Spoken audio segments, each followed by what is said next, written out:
Mexican poet and writer. Some of you may recognize him. He first achieved some notoriety in his papers supporting the Republican Spain during the Spanish Civil War. However, it is when he published and released his book, The Labyrinth of Solitude, did he receive international acclaim, recognition, and further enlarge his audience. In my Sandy Prep Spanish class, we had the honor to read one of his chapters titled Mexican Masks, which described the cultural expectations and the interactions between Mexican men and women in society.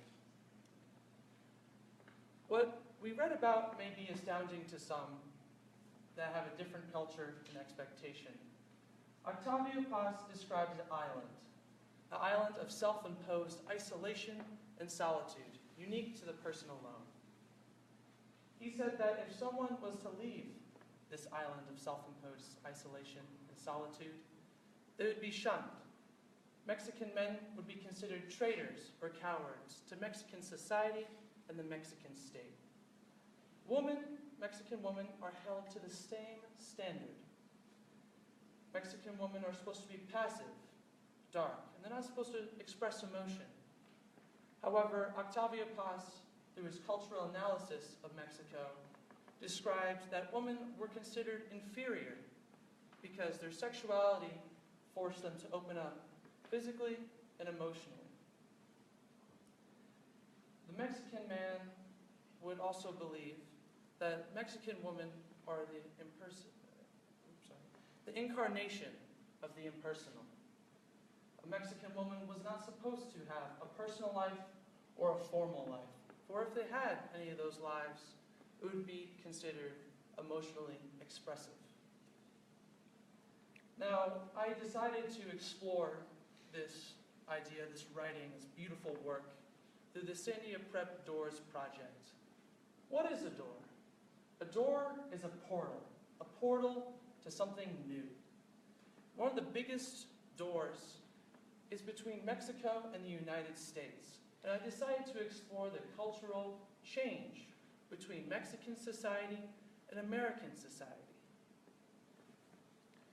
This is my door, and this is the Virgin of Guadalupe, a massive figurehead in Mexican society.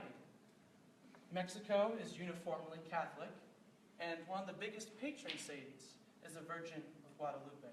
You'll see her famously in churches and altars on Day of the Dead. However, what I changed about her is I put a luchador mask, a Mexican wrestler mask, to show that she is hiding her face, her emotion, her identity from all of those around her. Only she knows who she is. Now, this brown, simplistic mark represents the muddy waters. A lot of Mexican immigrants, legal or illegal, don't know how they are going to get to the United States. It is awfully confusing and overall a dangerous experience.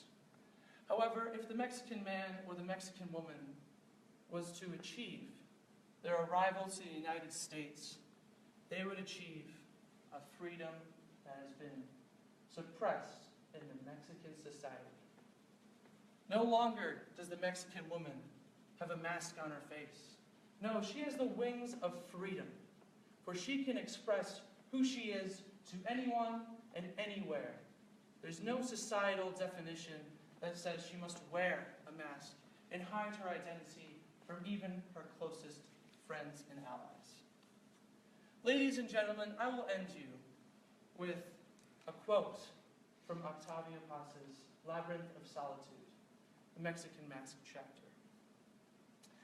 La soledad es el fondo último de la condición humana. El hombre es el único que se siente solo.